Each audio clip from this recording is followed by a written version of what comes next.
Chaos in Miami, and I think it should have been with a capital K. What the hell was that strategy from Ferrari?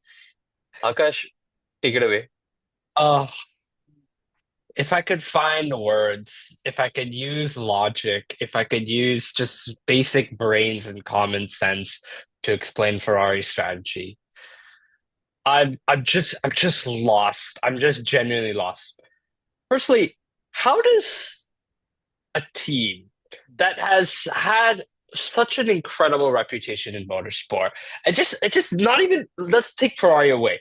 Uh, F1 team. This is the premier motorsport, and you're taking three laps to make a decision that can probably be made in 10 seconds.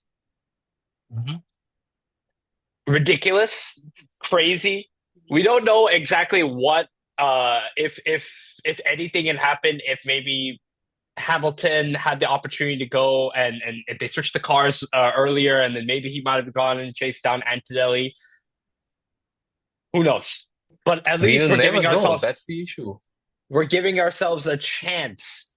As soon as Hmm. you put yourself in that kind of position, you're just you're immediately just you're just killing yourself almost like that in the team. I'm I'm shocked. I'm just confused. I thought a lot of these things would have been ironed out with Fred, but maybe this is just not a Fred issue. I just think it's just generally with the people in Ferrari that they're just not making the right decisions at the correct time. And these engineers have been there for some time now. So Yeah, they, exactly. yeah, And it's not like, the engineers haven't changed. Brian is a new engineer for Charles because they moved engineers, they tried to change things. Adami has been there. He was there with Science as well yeah, and with Vettel. What really surprises me is, like you said, like this is forget being Ferrari. You're a Formula One team.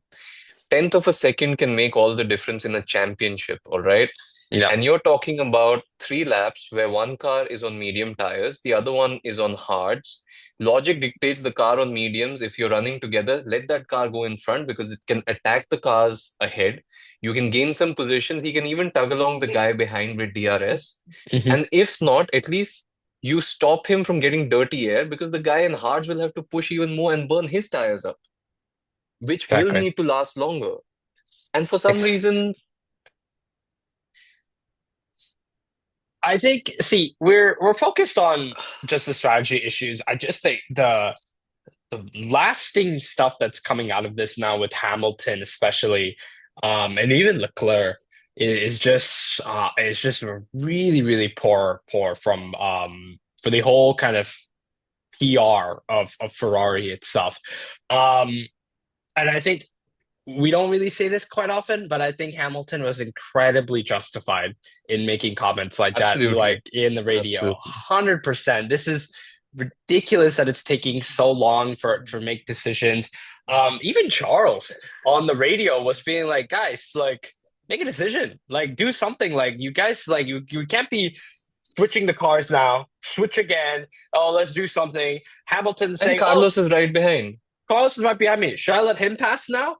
He's an ex-Ferrari guy, so let him go through Yeah, also." let So let him yeah, go through. yeah, exactly. And maybe who knows? Maybe if Carlos had passed all these guys, maybe he would have been able to catch Antonelli at that point. But um, Speaking you of know, Carlos, yeah, that's the other side of this story because he's gone through the exact same thing last race with Williams. They had a clear pre-race agreement, and a lot of teams do this. They agree that what is our strategy into turn one, lap one, especially when you know it's going to be a tough race. yeah, What's your strategy? Carlos qualified in front, so he gets preferential strategy because they don't have a number one. Albon, stay behind him. Whatever it happens, both of you work as a team and pass your way through. same thing Now, that whatever to do in happens, Saudi, like what they did in Saudi. exactly. Hmm. And Carlos played the team game there. He did what he did in Singapore 23 when he won, and James Walls was like, "Oh, now I know why you won. You're so amazing, all that, kisses and love, typical James Walls." And then this happens.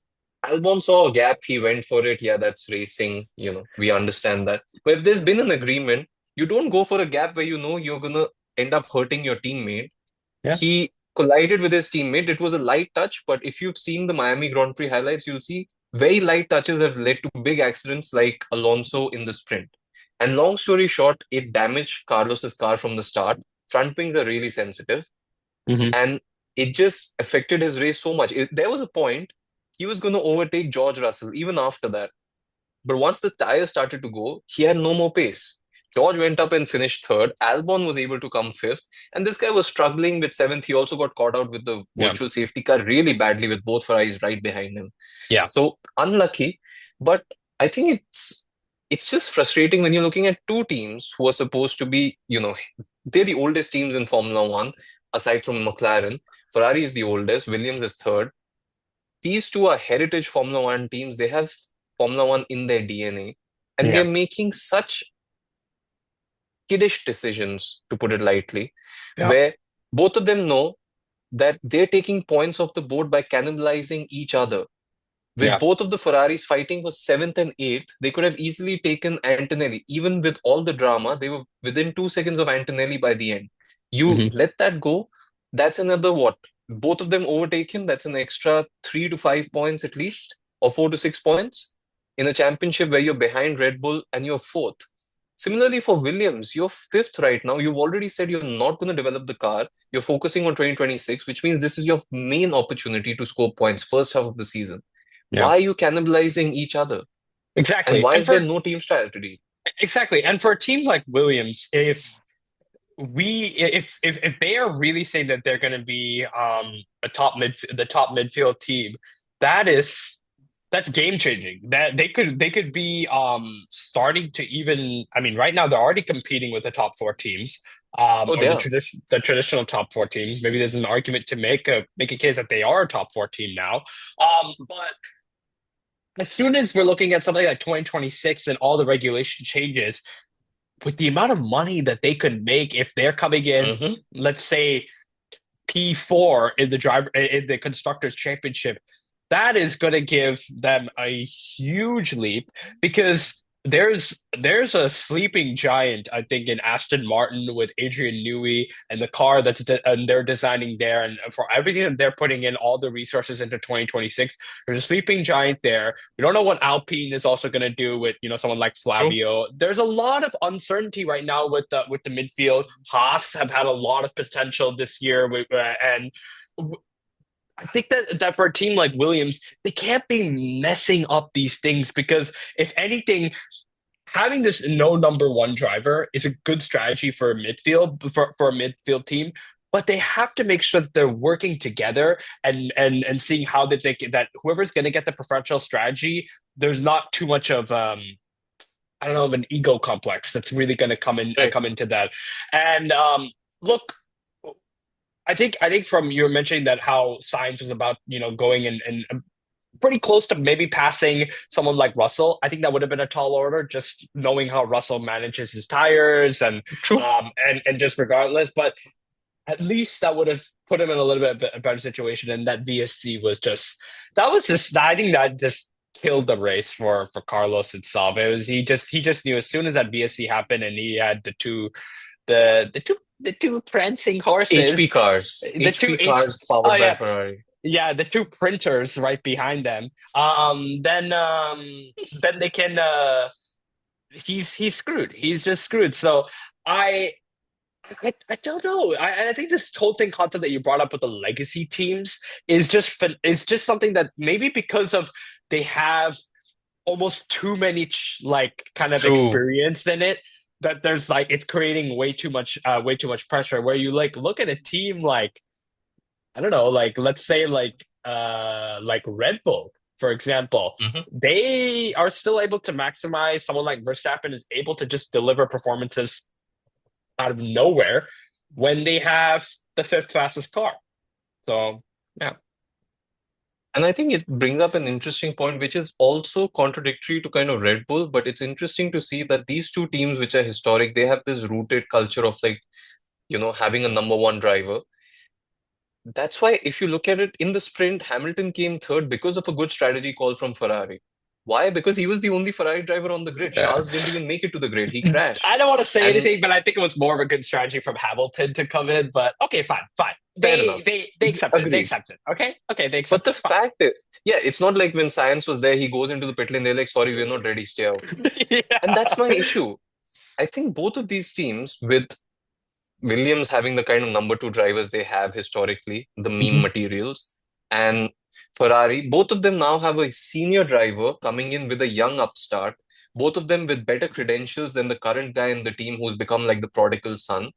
And it's a very similar storyline. And moreover, those two drivers are also connected because one caused the other to leave Ferrari and enter Williams.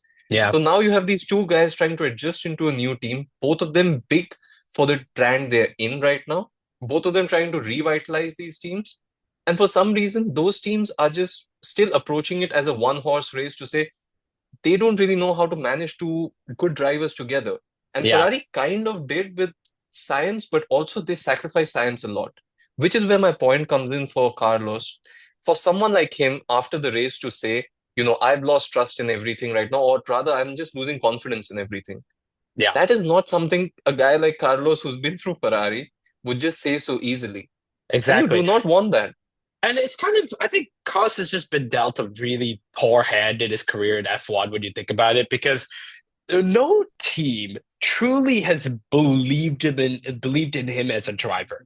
Red Bull So, let him go. McLaren let him go. Ferrari let him go. Here, he's not even getting preferential strategy at times when he's qualifying ahead.